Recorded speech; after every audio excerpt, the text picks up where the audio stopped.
Hi guys, it's me again. Welcome back to my YouTube channel, guys.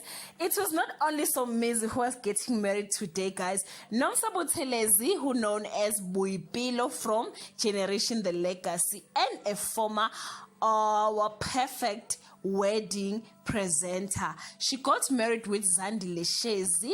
Nomsa is a mother of two, and she said it was very difficult to open up about her being a lesbian. They have only invited people who supported their relationship. Congratulations to them. You can leave your comment below and wish them all the best. Thank you so much, guys, for watching this channel. Bye.